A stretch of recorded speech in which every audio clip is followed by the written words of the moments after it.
Alright, welcome back to the SuperCoach Nuff channel. In today's video, we're having a look at the NRL SuperCoach stock market for round 8.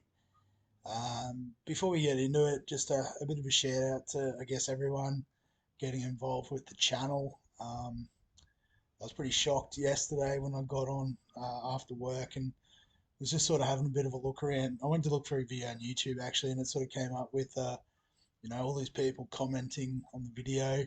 Looking at the analytics, it's the most likes I've had on any video, the most views since pre-season, and that's usually when everyone's looking at what's going on and looking for trends and stuff. So yeah, big thanks to everyone. That's really cool to see, and really enjoying the conversations and stuff that are coming out of it, and hopefully you are too. So without further ado, we'll get into it. And as usual, we'll start with the premium end hookers, so 500k and up. So top of the list is Jeremy Marshall King from the Dolphins. Um, so he's still averaging high mid to high 60s, which is comparable with the best in the league. Without the injury, he could even possibly be hooker one for the season. So a really good pod. Still got a bit of cash to make. Um, I guess if you are trading him in, it is as that pod. It's not really a money making venture at this point.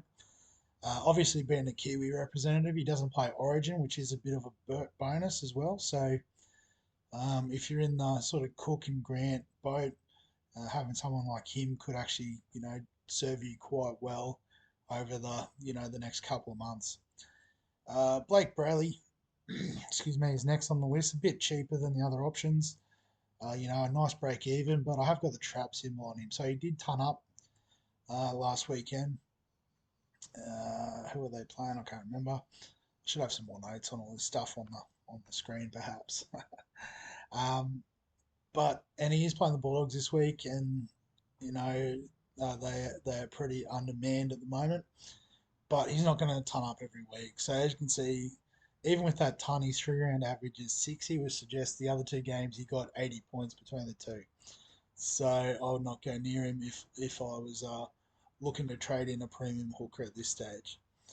Appy Coruscant, I've got him there again. I'm just passing at the moment. There's a bit of a shake up with the Tigers side, which we'll probably discuss a bit further in the video. And I'm glad I've held off. Like I would like to get the videos up on Wednesday morning so that people have a bit more time to look at it. But I guess just with life and stuff, I've got to try to squeeze it in after work on a Wednesday. But yeah, having the teams this week has definitely changed some opinions and really given me some stuff to think about. So I've included him, but there's better options I think at the moment until the Tigers sort of work out what they're doing. Damien Cook, so he's still a gun. And obviously, South's been flying the last couple of weeks, so he benefits from that. So yeah, if you've got him, you'll be cheering. I would have thought.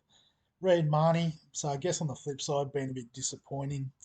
Um, you could argue maybe trying to take on a bit too much given the Bulldogs' injury crisis as the club captain or the game day captain, I should say. But he's still a good option if you've got him. Don't jump off. Um, I guess assuming Grant and Hunt will be the sort of dual hookers for Queensland, Marnie's pretty safe over that Origin period. Reece Robson, another pod option. He was a bit disappointing on the weekend, but he wasn't alone in the premium hooker category there. So, if you've got him, stick flat. Wade Egan, so he's out again another week. I forgot to change this one. I think they're just being cautious with the HIA being the second one for the year. So if you can afford to hold on to him, it's not a bad sort of pod play. But you are missing out on points.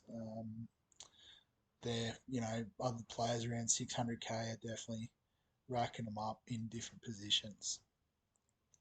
I skipped jump but jump the gun to use a pun there. But Harry Grant, so another disappointing performance. He's been a little bit up and down over the last month, but We bought him for a reason. I think you got to keep the faith. He is a gun. He is Supercoach hooker number one for a reason. So under the cheaper options are less than 500k. And we've got Jake Granville at the top of the list, 252k, so a cheap option. Had a big game on the weekend. I think he got named in the front row on game day and sort of became one of the three in the NRL era to be named at both fullback and prop. So that's a fair achievement. Shout out to you, Jakey. But I've got the trap symbol on him. He plays that, sort of utility role, can sort of squeeze in anywhere. Looks like he is getting more minutes in the middle, sort of as, I guess, like a lock forward type role. So, maybe one for the punters out there that want to take a wild swing at it. But, I can't sort of see it working out, even though Taumalolo is out for an extended period and there is some minutes available in that middle rotation. I don't know if Granville's going to benefit too much from that. Sonny Luke, so I've got the roller coaster symbol on him. I guess, that's sort of his style. He's very, high risk, high reward. Um, needs both, the minutes, but then also the attacking opportunity. And when Penrith win 15-14, that suggests there's not a lot of attack going on that he'll benefit from in terms of Supercoach scoring. So, um, yeah, sort of just, I think that's what you're going to expect if you have him. I know I have him in the side as that cheap option, and um, I think it's going to be a bit of a slow burn to make some money out of him. But, I think it's like a centre wing almost. You can expect a spike game here and there to lift his average up. And then obviously his price. So Hands from Parramatta, I've got the trap symbol on him too. He did look pretty good. Whether that was a bit of the Bulldogs making him look good, or um, in fairness, Parramatta did play really well. Whether that was because of him or not remains to be seen. But Josh Hodgson was just out with the flu. Should be back this week. I'm pretty sure he was named in the 9. So you're not going to get a great deal of cash out of Hands. Ray Stone. So I guess looking at these cheaper options, he seems like the steadiest sort of hand. Playing that middle rotation sort of lock position at the Dolphins off the bench. Doesn't mean he's getting a lot of minutes and stuff, but his PPM's okay enough. He's a slow burn option if you just want that consistent, potential 18th, 19th man score in case of emergency. Yeah, personally, I don't mind the risky sort of upside of Sonny Luke at a similar price. Mitch Kenny, I think he's a bit of a trap. It looked like at one stage he was playing a sort of lock forward type role. The bit of the game I saw, I didn't watch the whole Knights Penrith game. Did see him and Luke both on the field, and Luke was playing out of dummy half. But I don't know, he just doesn't. He probably doesn't run the ball enough. He's good on the defensive side and that, but we want ball runners, people that can get attacking stats. So I think he is a bit of a trap, even if he is playing those elevated minutes. Brandon Smith sort of qualifies on this list too. I've just given him the cheese symbol, just because I can't quite work it out. And I guess the big wild card, which we will touch on in a bit later in the video, is the Roosters reshuffle in the back line and how that could have potentially affect him. So, yeah, I mean, I did trade him out. I wanted a bit of extra cash. He has gone up in price since, so maybe it was worth a hold. Um, and particularly through Origin, another New Zealand representative that we can lock down for game time during that period.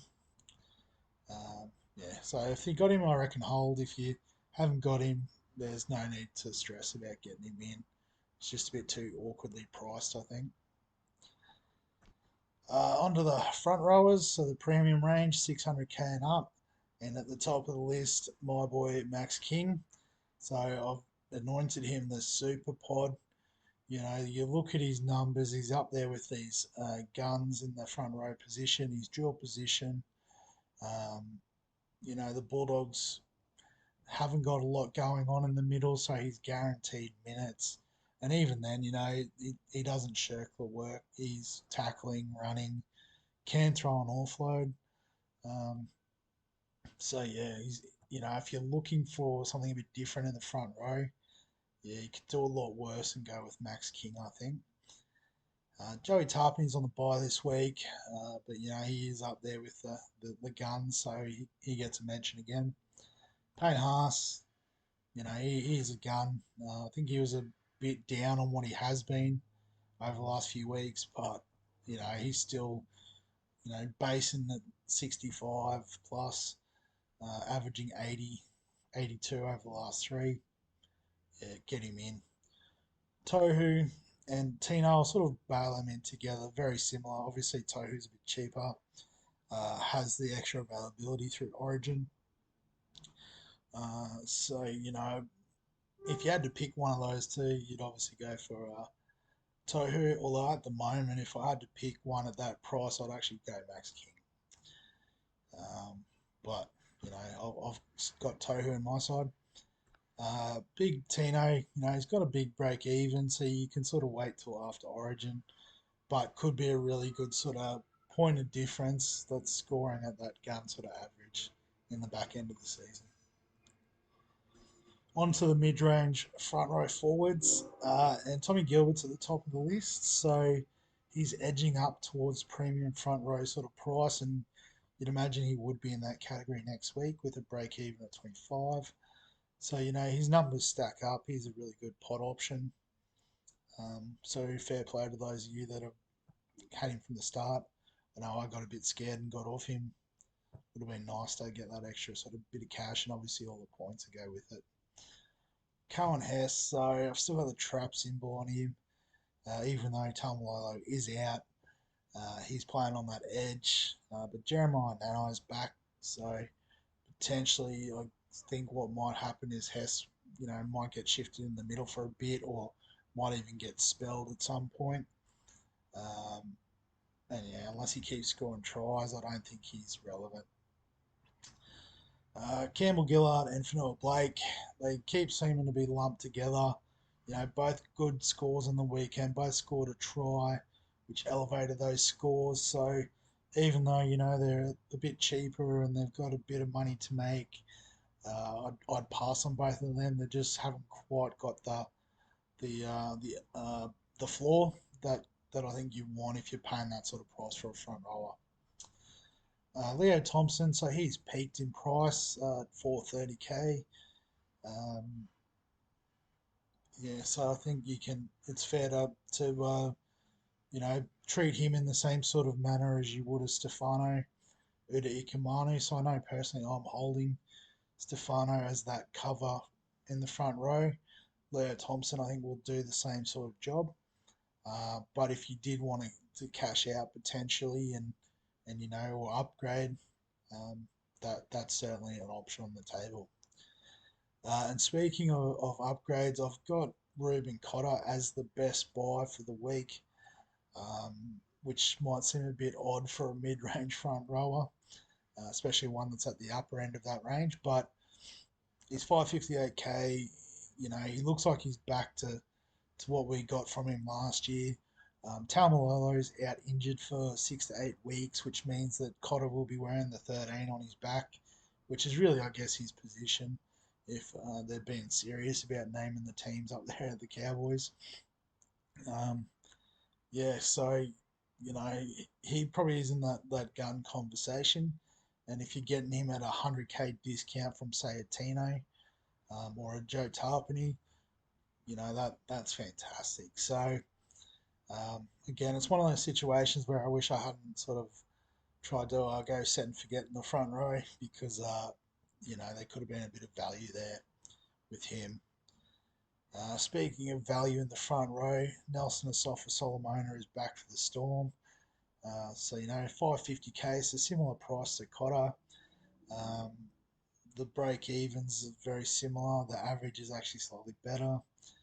I think the difference with Big Nelson is just the workload's not quite the same. But when you look at the two, Nelson's a human giant, and Cotter is just that little bulldog type that just keeps going and going, and gets his stuff done through just pure effort.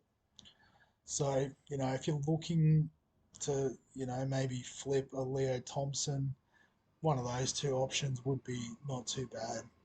Um, particularly if they're your, third, or you could even get away with them as just your front row forward too, I think, and be okay. Christian Welsh, so I think you can sort of pass on him. He's made a little bit of cash, but he's really middling out at that 50 sort of average, so probably not worth worrying about too much. Stefano, I just talked about him. He has peaked in price. You can use him as a reliable sort of option off the bench in your front row. Um, yeah, I'm not ready to downgrade from him yet. As I said, he's my front row forward four, but I think it's a bit too early in the season to run enough in that position. So yeah, I'm going to hang on to him and try to open up some flexibility in the second row. Maybe move one of my front row guns into that space.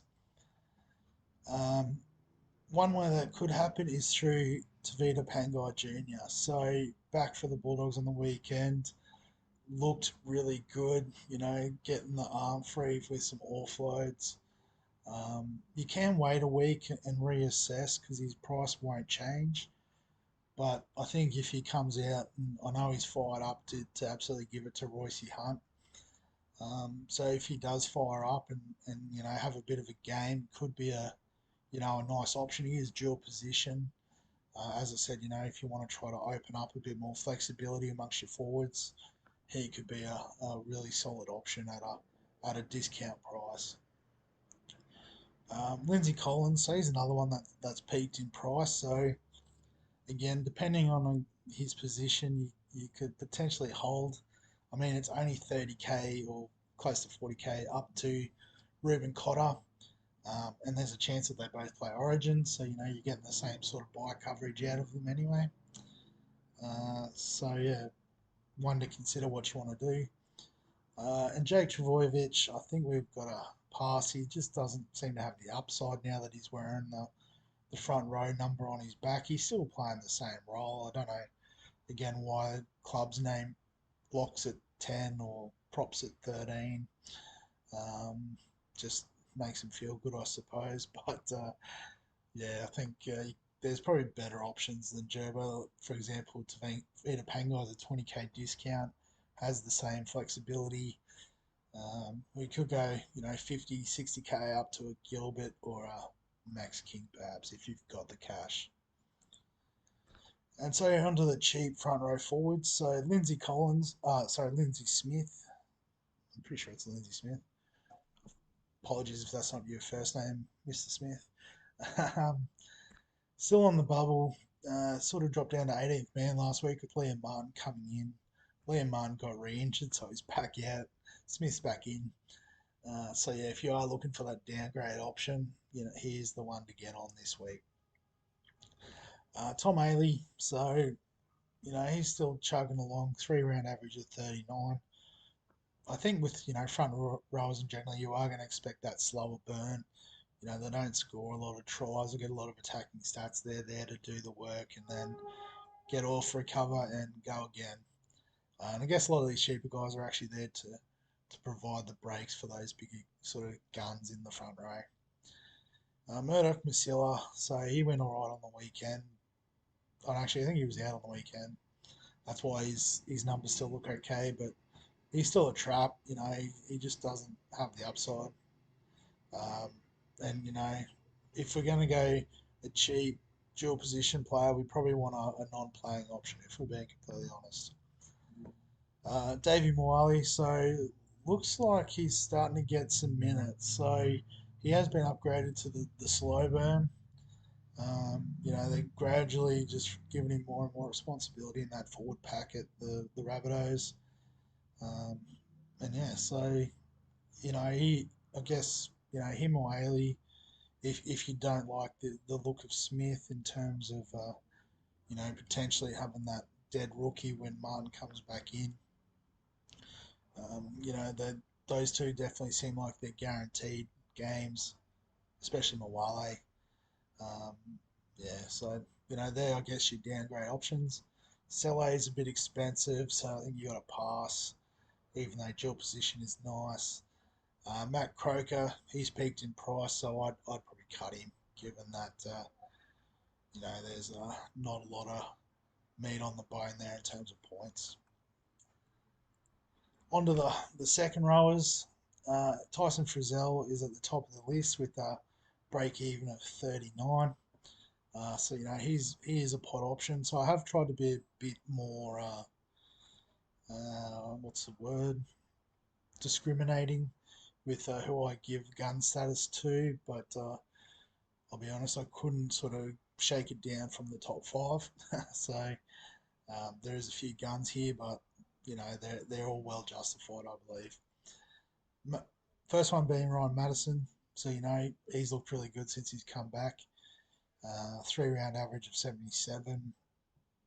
Uh, I think there's still a bit of question mark around whether he's playing the edge, the middle, but he scores wherever, so it's no stress. You can bring him in, and with the Eels sort of nice buy schedule, um, yeah, he's a really good option.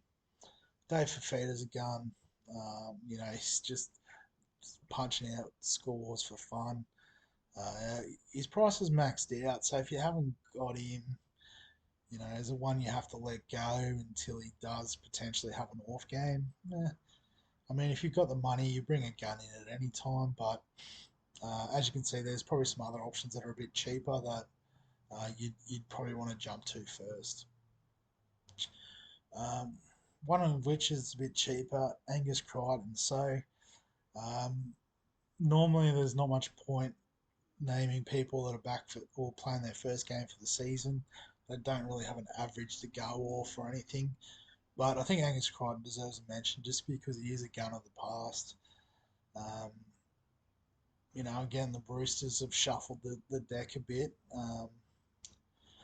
And yeah, it'll be interesting to see how that plays out. But I think you can just wait, watch how he goes. If he has like a belter in the first two, I think you get on.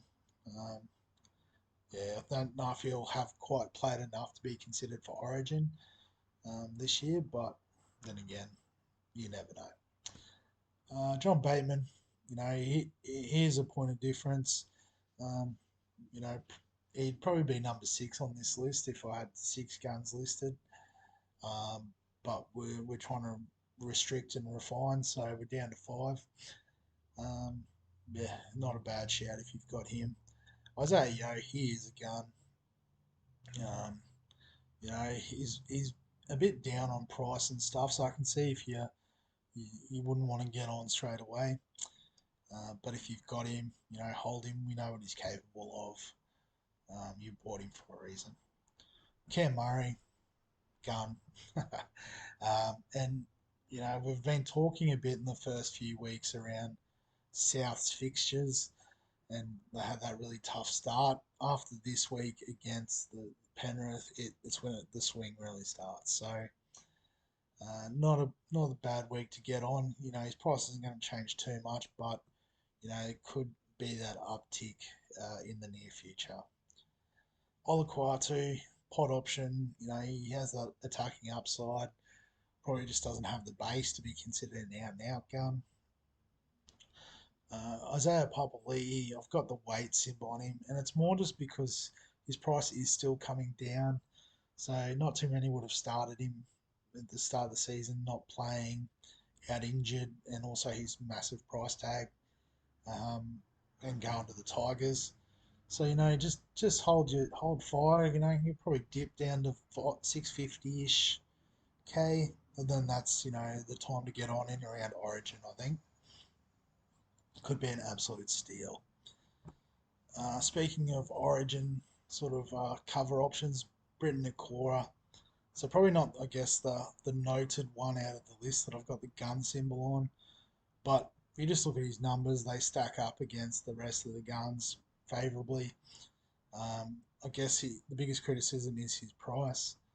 Um, so yeah, I'm hoping he does dip a bit and I can get on. But again, I'll probably say this a bit with a few of the Sharks players. They are playing the Dogs this week, so quite undermanned. So anything's possible. Kyle Matangi, he is on the chopping block, unfortunately. He's out injured for, I think, a while, about 6 to 8 weeks as well. I believe he's got that high break even. Um, so yeah, you got to cut him. There's plenty of other options at that price. You could go straight to Isaiah Yo. It's not much to a Ryan Madison or a Cam Murray. Whoever you haven't got. And I've got Sean Lane there. He is on the bubble. But as you can see, with a break even of 136, it is a weight on Sean Lane. He will drop in price. But again, Parramatta with that good draw over the buys in the origin period uh, would suggest that he could be a buy going into the origin season. Onto the mid-range options at between 400-600k. Egan Butcher's at the top of the list, but I do have the trap symbol on him. And it's mostly because Angus Crichton's back, but also Satili Tupanua is back on the bench. So you would imagine that Tupanua would come on the edge. Well, you could argue that perhaps Angus Crichton would get a rest and they might sort of go 40 minutes each just to share the workload and build back up to it. Um, but I don't think you bring Egan Butcher in. If you've got him, you obviously hold him until you see that break even average sort of come a bit closer together. But yeah, you definitely don't get him in off the back of his big score last week. Jackson Ford is next on the list, and I've got the ship has sailed on the Jackson Ford trade. Uh, he still had a nice break even this week, but I think next week he has quite a big score out of his 3 round average. So you'll probably see that break even go into the yellow or potentially even the red. And then we've got to make a decision around what we do with him. I know for me, I've got him and Preston, which sort of add up to a gun and a cheapie. It's just working out the timing of who we want and who we bring in as the cheapie and how all that works. So Bryce Cartwright, so the Cardi party is still going, but it is potentially running on fumes.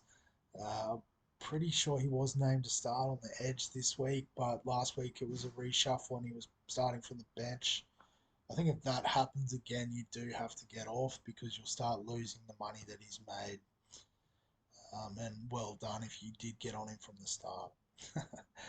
Trent Liero, he's peaked in price, so you can, I guess, do as you please with him now. He is a serviceable option off your second row bench, or if you can use the money to trade up to a gun or something like that, that's probably a good option too. Teague Wilton, so I've got him as a bit of a pod. Um, the numbers are a bit below the guns, but it does match up with the likes of Bateman, Olakau'atu, so he has to be in that conversation.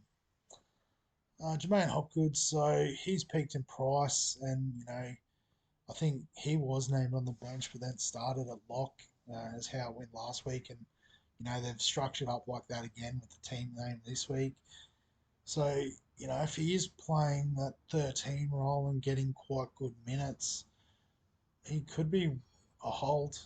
He could also be a sell if you're looking to go up to an Uber pick like a Madison even or a Fafita. Yeah, so I guess for these guys that have peaked, it's really the general thing is you're just doing what you want with them. You can sell them, you can hold them, and use them as what they're averaging. It's all good. Zach Hoskins, so a slight sort of positive break even there, but I think the ship sailed on that trade. I don't see him as a season long keeper. So he's definitely not going to make another 150. I say that he probably could go and do it just to prove me wrong. Um, but yeah, he probably does have that spot on the left edge there for Penrith, but yeah, he's just going to become, that probably pod option at best. Um, yeah, I think a lot of people are going to use his money to upgrade and get someone else. So Tavanga, Fitzgibbon, similar sort of numbers, similar price, similar level of pod, although I guess they are different in that, Tavanga usually comes off the bench but then plays big minutes. Fitzgibbon, 80 on the edge, can get over the try line. So yeah, if you like those options, you can go with them, but there's probably better options, I think, at that or a slightly elevated price. Onto the second page, so we're sort of starting to get into the red break-even territory. Pat Carrigan, he probably hasn't quite been as productive as previous years, which is why his price is dipping. Um, yeah, there's probably better options for me, I think. Eli Katoa, so he had a down game along with quite a few of the Storm. So you can't be too critical of that. If you want to hold him and use play for the attacking upside, I don't think that's the worst option. Jacob Preston, so he has peaked in price, and again another one. Do you flip? Do you hold? Just given how consistent he's been for the Dogs, I'm happy to hold. Um, he's shown that he does have a bit of attack. I think he's scored 3 tries already. And also, he does have that solid base. Like he rolls the sleeves up and makes runs, puts in his tackles. It's all good. So I think he's a hold until you sort of maybe more so the cheap second row option comes up that you can do the one up, one down sort of trade. Jai Arrow, so he's on the bubble this week. He's been back for a couple of weeks, playing in the front row. So you might want to grab him as a cheeky sort of dual position option in around Origin. Will he get named for Queensland? Or I don't know. He's on the sort of fringe, I think. Could easily jag a bench spot without too much trouble. So I'll leave you to decide that. Nat Butcher, I think you got to chop him. He is suspended, but Angus is back, so Tilly's back. Um, he probably will slot in somewhere in that starting side, or worst case scenario, be first man up off the bench. But yeah, it's the time to get rid of him now while he's not playing and not scoring any points. Josh King, he will dip in price a bit, but another pot option more on the sort of decent floor side of things rather than the high upside side of things. And Liam Martin, I've got the weight symbol on him. He's re-injured himself, so even when he comes back, you can wait for his price to dip. He might have, sort of done his chances of origin not good by being injured quite a bit. But even then, he might become a pod during the origin period if he's not throwing on the sky blue. And onto the cheap options. So Jacob Host is at the top of the list. I've got the cash grab symbol on him because of his quite high negative break even. But his big score from 2 weeks ago will leave his average next week. So you might get one lot of cash out of him. You get to, maybe low to mid 400s, and then you've got to probably look to move him on anyway. So yeah, I think if you've got him, that's good. If I wouldn't trade him in, so maybe the ship has sailed. But uh, if you're a bit desperate to downgrade, one of those higher 500k players, you might want to do that. I personally wouldn't. I've moved Josh Schuster into the second row conversation purely just because I couldn't quite fit it all on the 5/8 page. So I've taken the easy way out and just slotted him in here where there was a bit more space. On the bubble, he has been for a few weeks. He looks like he's going to play his third game, um, and hopefully he is up for it. And he'll obviously make good cash. So as soon as he's confirmed to play, and you need a downgrade option, he is the best buy, I think, across almost all the cheap options this week. I've already bought him in, so I don't have that luxury. Couchman was a bit flat in terms of his Supercoach score, but he's just a slow burn anyway. Gajeski from the Cowboys I've included just because I didn't have a lot of names. I think I only had 3 names at the start when I was putting this list together for this round, so I thought he's played 1 game, that's good enough. Wait symbol on him, wait to see how he goes in the second game before you make a call. Cheekham, so he's named to start in the second row for South this week. So, good DPP sort of swing option, especially if, he's going to play big minutes on the edge. Jack Johns peaked in price, made us 70, 80k. But yeah, I guess, you move him on if you can. Hang on to him. He's not going to lose money because he's not playing. So do what you want with Jack Johns. So into the halfback conversation, and I'll be honest, I don't know if it is much of a conversation. You'll see all the cheap options have magically disappeared because honestly, I think the 2 guns are the way to go here. Um, yeah, I've got Moses at the top of the list with his low break even, but um, yeah, I think I've had the roller coaster symbol on him in the past, so give that pick a miss. DCE, if you are looking for a funky pod, DCE is probably the way to go, but is he really the way to go? But yeah, Nathan Cleary, as you can see, 3-round average of 123. He's 960k, so it is a lot of money if you haven't got him to bring him in, but I think you've got to bring him in. Even, him and Hines look the front runners for the halves spots in the New South Wales team. Yeah, you're missing out on points week on week if you don't have them.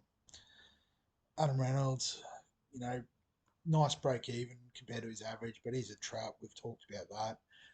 SJ is probably the pod if you are looking to go different. Although, honestly, if you're looking to go different with SJ, I'd wait until Origin, trade one of the guys down to SJ, which everyone looks like they might lose a bit of money.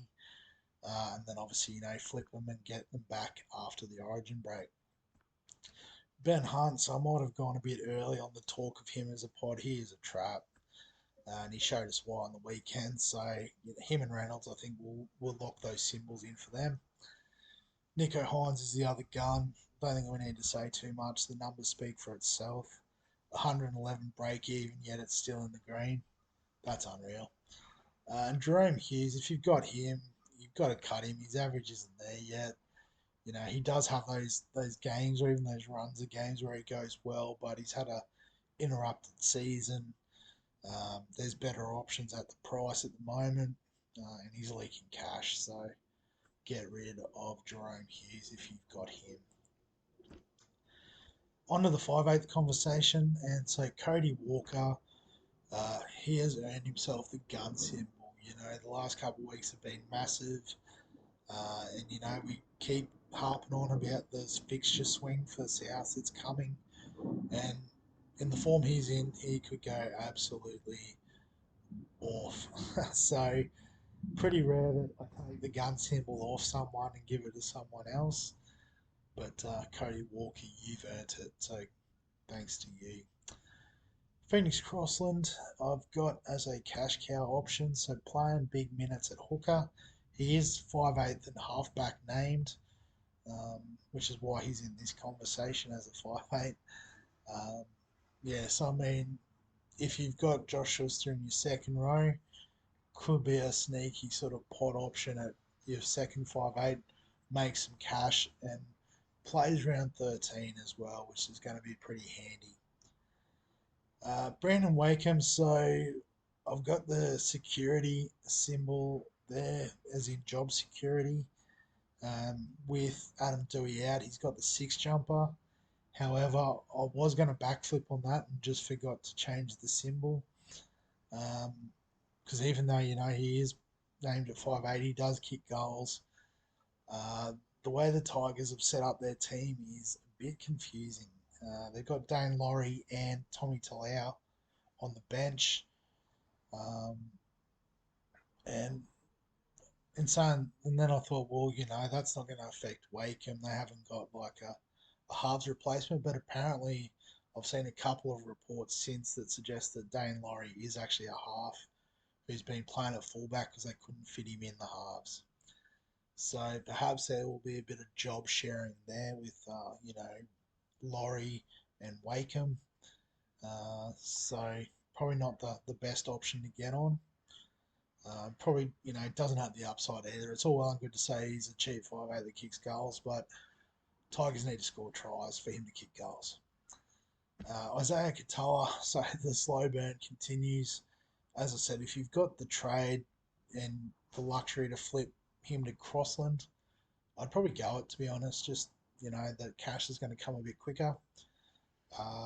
If you want Schuster in that spot, that's a downgrade in price. Bank, he's made 100K. It's not the worst in the world. But yeah, he's just going to keep ticking away. Ezra Mam, a bit stuck in no man's land in terms of the lower average, higher break even, so he's a pass for me. Tyson Gamble, demoted to the bench with Ponga back, so if you've got him, give him the chop. Hastings, flog symbol, enough said.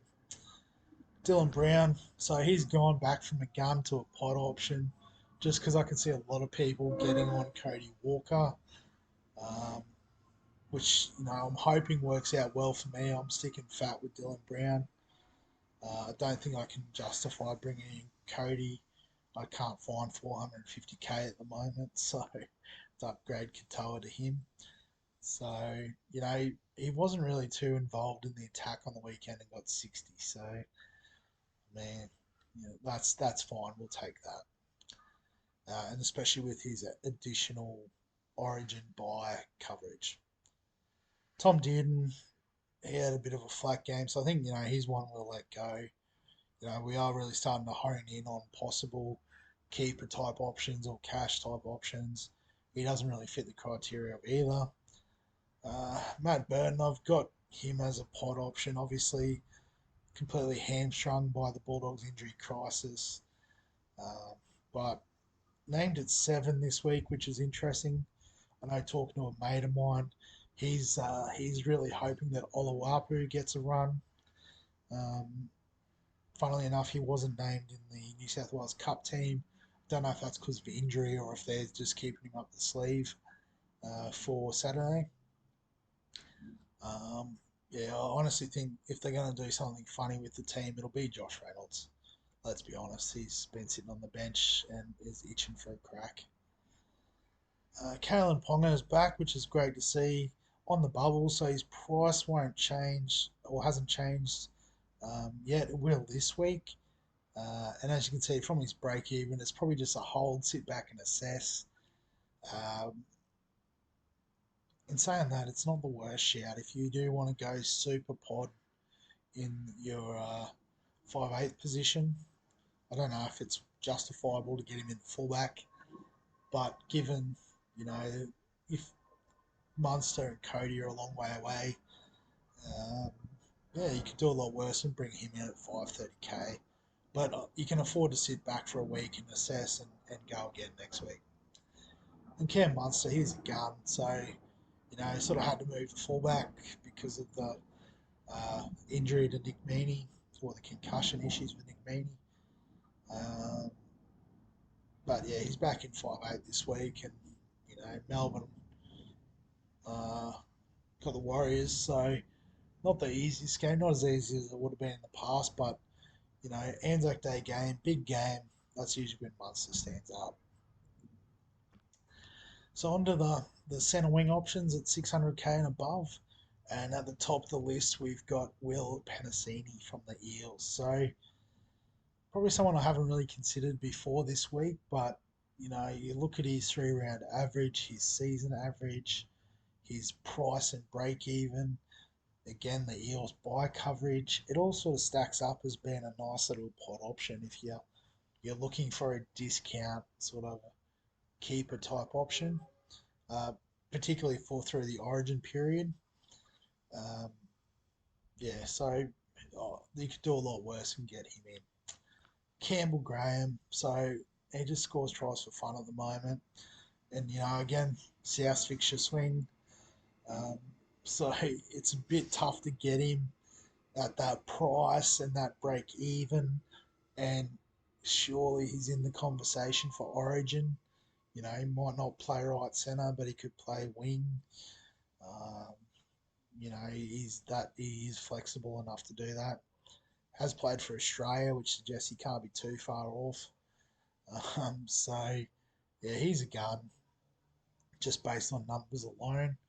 Whether he's number one gun target, uh, yeah, I probably would not suggest so. But yeah, you can't ignore the numbers. Brian Toto, gun. You know, once he starts getting those attacking stats, the numbers all go up. Just has that workload, that love of a run, and that tackle break. Um, yeah, he's a good option if you are looking to upgrade this week. Jermaine Zarko, so finally a little bit of another small chink in the armour. Looking at his stats this week, it's just funny when he scores tries, he's going massive, and when he doesn't, he's averaging 40. So I did, sort of suggest maybe gun last week, but he's definitely dropped back into the pod territory. Trying to be a bit more discerning with the guns. Um, but yeah, the numbers are still good. He kicks goals. The Dolphins are still doing all right in attack. He could do worse than keep hold of him for another week or two. Nick Meaney, yeah, he's a pot option, but probably one that you do need to start coming up with a plan for. Pappenhausen can't be too far away from coming back. And then obviously Meaney will slide out to a wing, which will limit his upside. He'll probably lose the goal kicking as well. Val Holmes, another pot option. He probably hasn't scored as much as we would like. We talk about the Rabbitohs fixture swing. The Cowboys were very popular pre-season because of their nice run at the start. That's about to swing the other way. So I think, given that he should be playing in Origin for Queensland, if you can make the move to a gun that's probably not going to be there or thereabouts for Origin, not the worst idea. Ronaldo, another pot option, playing the Bulldogs this week to keep sounding like broken record. So it could go big again. Um, but yeah, he's quite expensive. As you can see, his 3 round average is a bit elevated, so he probably has peaked in price. So not one I'd recommend buying this week, but if you've got him, you probably go all right. Dan Gagai, so he's peaked in price. Put the pod symbol on him as well. But I guess similar to Val, you know, he's going to be playing Origin, you'd assume, given his form. He's not making money. So if you can sideways him to maybe a Garrick or something, not the worst shout. Greg Marzu, so you could argue he's peaked in price when you look at his average compared to his break even. Uh, but he does have that ability to break tackles for fun, and he gets over the stripe again, and he's scoring that 86 or thereabouts. So, um, yeah, I think my plan is to hold him for one more week. I've just got other trades I want to make first, and then I'm hopefully going to be able to flip him to Lockie Miller next week. Isaac Targo.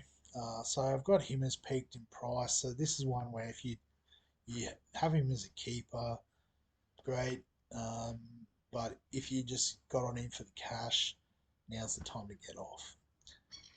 Um, Next is Joey Manu, and so I didn't really have a symbol for this. Initially, I had him as a weight because of his high break even, his low average, but He's been named at 5'8", so I had to put the pod symbol in there.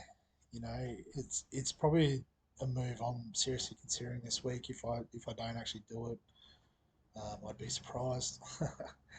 But yeah, you know, Robbo wants him to obviously get his hands on the ball more. Um, so yeah, playing at 5'8", he kills it. Playing at fullback, he kills it. He's just unlucky that he's sort of stuck outside a weapon like James Tedesco, and obviously can't play fullback. Any other club, he'd probably be a walk-up start there. So I've got the pod symbol on him. You could wait and just see how the experiment goes, but we have seen it in the past, and I think it's enough to sort of go him if you want to get him in the side. Um, yeah, this is the week, or if you're brave, you could wait a week. Jesse Ramian, I've got him on the chopping block just because of his high break even. We'll actually Paulo, Dom Young, we'll put them in the same category. These guys have been doing well. It's a little bit of, I guess, a little bit of luck, maybe a little bit of skill in analysing the matchups. You could argue, but I think at their price, there's better options, and they're going to lose cash, so those options are going to get further and further away. So I guess speaking of which, the next two, Miller and Garrick, I've got them as guns. They kick goals. Their averages are good, although Garrick's is a bit flat, but the 3 round average is based on his HIA game. So, you can wait a bit. They will drop in price, but they are guns, so you can bring them in at any time you want. And finally, Jacob Carraz, unfortunately, out injured for 3 weeks. So he will dip in price. Um, yeah, you can't have that much cash sitting on the bench for 3 weeks, so you do have to cut him. Upside is around Origin. He could be down back under 600k and could be ripe for the picking. On to the mid-range options, and at the top of the list, we've got Junior Tupou from the Tigers. So you can see 3 round average of 68, negative 24 break even. So I know he's one a couple of people I've been talking to have gone with this week, and it's purely just that cash grab. Um, especially with the number of trades, and I think the advantage with Junior Tupou is he does have that bit of a lower price point. I know, like Phil Sammy last week was high 400s. A couple of the others have been in that sort of high 400, high 400, 500k plus territory. So it is a good opportunity, if you wanted to go down from a Carraz, for example, to fix another position. You could do a lot worse than get Tupou in and then flip him when the time comes. So speaking of which, Phil Sammy, I think the ship sailed on that trade. He's got probably one more week of price rise and then back to middling out. So if you got him, enjoy the cash. If you didn't, go Junior Turbo, if that's what you're looking for. The Hammer, so I've got him as a pod option. He was a bit down last week, but uh, less than 600k, but averaging around 70. And he's one of those fullbacks that likes to get involved, and is being allowed to do so. So he is a pot option. He's one I am considering to bring in this week, just to not have to downgrade necessarily. Um, but there is a couple of options, premium options, I am itching to get in. So we'll see how that pans out. Tyrell Sloan. So the roller coaster's on the way up this week. Um, yeah, obviously, well, not obviously, but from my side, he was on the bench this week and outscored all of my centre wings, which was pretty, and my fullback because I had turbo. So that was pretty disappointing, but that's, I guess, what you're going to get with Sloan. So he's going to kick up in cash again. So that's a win for us super coaches that have him. Nickel Clockstad, pod option, you can see His 3 round average is good. The average is obviously affected still a bit by his HIA game, uh, but he is a bit cheaper as well. So he's going to be my centre wing four for a while, I believe, and I'm not disappointed about that at all. I'm pretty happy to play him every week. Will Warbrick, so I've got him on the chopping block. As you can see, given that his break even is in the yellow category, it's probably not the most urgent chop. But if you've already got rid of a Khan Pereira or a Taruva, um, yeah, I think he's the one that's ripe to go. Again, just Pappenhausen's there on the horizon, so Nick Meaney, you'd assume would take his spot. I can't see Xavier Coates getting dropped from the Storm.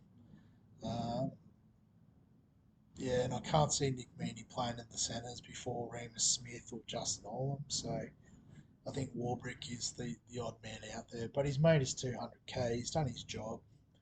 So cut him. If you need to hold him another week, that's fine.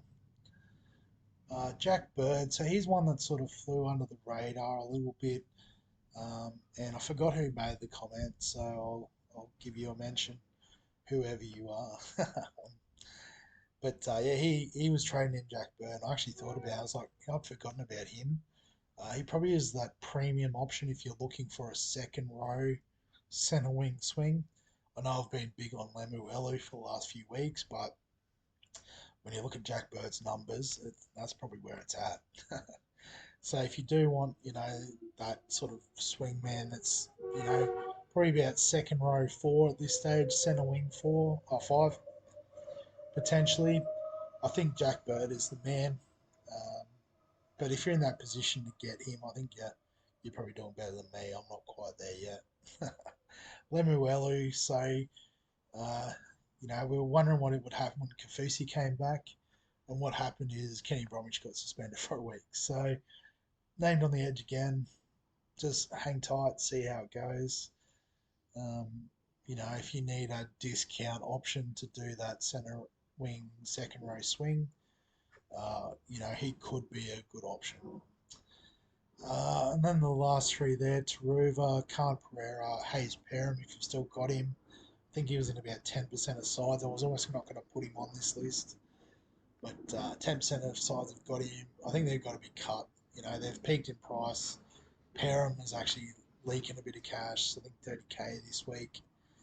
With the break even 100, that's just going to get worse. So they are on the chopping block and probably in that reverse order too. So Perham, Khan Pereira, then Taruva. So onto the cheapies. So this is where the conversation gets a bit interesting. We want to get rid of these guys that are ready to be cashed out. But who do we go to? And so the best option in the centre wing appears to be Jared Croker. Given his price is under 300k, average is okay, nice break even. He is on the bye this week, and the scary thing is Xavier Savage played New South Wales Cup last week, which would suggest that next week he's ready to come back in the team. And when you look at it, you'd suggest Sebastian Chris probably move back to the centres, which squeezes Croker out. Perhaps Chris could find his way onto the wing if Rapin is not quite ready to come back. That would be the one saving grace. So for that reason, I'm going to wait. I'm not bringing in Croker this week, but if he's named next week, he will have the best buy symbol next to his name for sure. Jan Knockenbauer I've got as a trap, named back on the bench this week. And I feel like even if Avarillo's not named to get up, it'll actually be Jarrell Skelton that'll come into the side. Or I guess the other option is if Braden Burns is still suffering with his foot injury. I have a sneaky feeling it could still be Skelton. So similar to the Oluwapu conversation before, Skelton wasn't named in New South Wales Cup, which means he might be playing first grade this week. Don't know why they wouldn't announce it. I think they're hoping that Averillo and Burns will get up, but if one of them is out, then Skelton will come in. if both of them are out, they'll probably have to go with Ockenbaugh on a wing, just because they have no one else, literally. But yeah, he showed on the weekend why he's been moved into the middle. He's just sort of out of place on the wing. He's error prone. Um, Obviously a gifted athlete, but not much in terms of a football player. Apologies, Jaden. I do love your style, mate, but can't cop it for Supercoach. Tom Eisenhuth, so DPP option on the cheaper end. Um, I think might have been injured or something, which was the reason why he wasn't didn't score too well. But you can see that's his price at the moment, 295, break evens on par with average. Um, yeah, I think if you really want to get a second centre wing option, you go to a bottom dollar cheapie perhaps. I'm a little bit scared about doing that with someone like a Jack Howarth, who's been named on the reserves list for the extended bench, I mean, for the Storm. Because the way Bellamy bloods those players is through the bench, low minutes, um, not conducive to Supercoach scoring. Hayes Dunster, so on the bubble this week, named to play his third game, but I think the average gives away what we think of him. It's not an option. He's always a chance of a spike game with a couple of tries and that sort of thing, but the work rate's not there, so probably not worth the risk. Alamotti is back in the cheapie conversation, dropping cash. Cut him if you can, but obviously if you've got those other guys there, probably more higher priority because you will get more cash out of cutting them. And Alamotti at the moment is pretty much guaranteed to start at the Dogs given all the injuries in the back line. And then Tommy Talau, so I know he's one I brought into my NRL fantasy and sports deck teams as a speculative cheapie option, but named on the bench for the Tigers, and they've got Dane Laurie there too. So what I'm guessing is that he'll come back. He'll come on in the centres, probably in the second half at some point. Kapoa will move to second row, and they'll rest forward in some description. So not ideal. With a break even of 63, he is an avoid at all costs. And so then on to the fullback conversation. So at the top of the list, Latrell Mitchell. Everything I just said for Cody Walker is the same for Latrell. He's a gun. Can drift in and out, obviously, which he's done throughout. But he's always up around the top three in terms of his averages and scores. So um, yeah, bring him in if you'd like. He should play Origin this year, you'd imagine though. So that's something to consider. But I mean, the other guns probably are too. So it is what it is. Dylan Edwards, pot option mostly because he's probably not going to play Origin as much as he could play Origin. He's probably not going to. So if you're looking for that steady hand through the buys, he could be a shout. So the next two options, again, breaking the rule about players playing their first game, but we looked at the centre wing cheapies. There wasn't a lot going on there. I think the two best options are actually at fullback. So got Buller from the Tigers, who honestly I'd never heard of until I saw the team list yesterday, and I was like, what's going on here? And then doing some research, it sounds like he is a bit of a freak athlete type character. Um, but I did see something from Tim Sheens at the start of the year, pre-season. I'd glossed over it at the time, clearly. That said he was going to challenge Staines and Laurie for the fullback spot. So he believes in the pick, so perhaps we should too. Bottom dollar, which is perfect for cashing out. The one downside is that he is playing fullback, so that means he will be fullback for the duration. And we really want to try to get two guns in the fullback position sooner rather than later. I know I've gone the path less travelled already, getting all the centre wing fullback swings in there.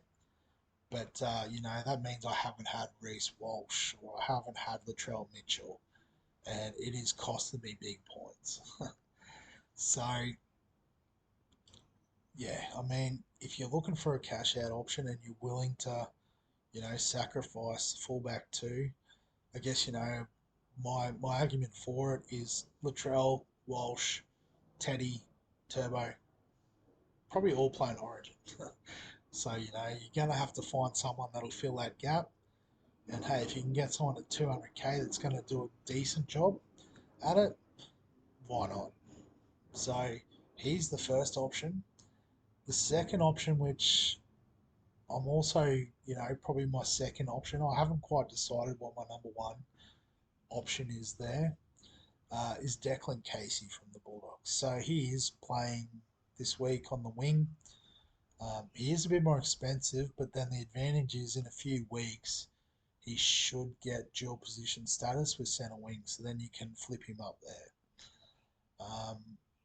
The job security probably isn't quite as good because as soon as Carraz is back, he'll slot in. I saw Josh Adokar talk about he's going to break the world record for recovery from ankle surgery, which I thought was pretty funny. Um, but he might only be a few weeks away too. So Casey hasn't got a lot of money in him. It's literally just a cash out one of your fat cash cows to then upgrade elsewhere. So I think based on that, even though he will get the dual position, I think Buller is the way to go out of those two. In saying that, I do have a slightly left field option that I'm going to discuss in the team's preview. So my trades and all that sort of stuff, looking ahead to round 8, coming out tomorrow. So stay tuned for that. It is a bit different, and it might blow up in my face, but most of the other picks have too. So why not go all in? Jaden Campbell, I've got the trap symbol on him. I know I steered people into him as the best buy last week, and if you listen to my advice and brought him in, I do apologise. He will still make a bit of cash, which has been okay, but yeah, not consistent enough, which is a bit flat. And also AJ Brimson's on the extended bench this week, which means he's not too far away. Like I said, hopefully he takes Kieran Foran's spot at 6, but no guarantees. Will Kennedy, pass. There's just too many options that are outscoring him by a lot. He will go on a run some point during the season, and we'll put the pod symbol back on him during that time, but that's not at the moment, unfortunately. Gutho, again, one I'm willing to give a miss. Probably just a bit too inconsistent for my liking. Reece Walsh, I've put the gun symbol on him. I can't ignore it anymore. He's just killing it. He's always had that. He had that potential, so I don't know why I've been so lax to do it. But yeah, he is a gun. Scotty Drinkwater, I'm going to pass on. The break even's not too bad, so his price is getting close to bottom dollar. But the Cowboys fixture will get a bit trickier going forward, so limits his potential attacking upside. Turbo, again, not his best game, so massive break even. He will dip in price, but he is a gun. I'm not stressed about getting rid of him. And Teddy, I think we can just wait. His price is plummeting. Um, Hopefully the Joey Manu switch sort of invigorates the team, and obviously Teddy off the back of that. But even then, you know, chances are he's not going to outdo his 122 by too much. So even if that is the case, you get on next week and go from there. And with that, concludes the SuperCoach stock market for round 8. Let me know your comments or thoughts in the comments, I should say. Um, if you think I've miscalculated someone, or like I said, if you've got some out there ideas around what the trades are going to be, I've already alluded that there's a weird sort of centre wing downgrade option going on. But yeah, obviously, if you are enjoying the stock market video, give the video a like. Subscribe to the channel so that you see when all the other videos are coming out. Starting to get a good routine, I think, of when the videos I want to to getting done and getting sent out. And other than that, thanks for watching. I'll catch you in the next one.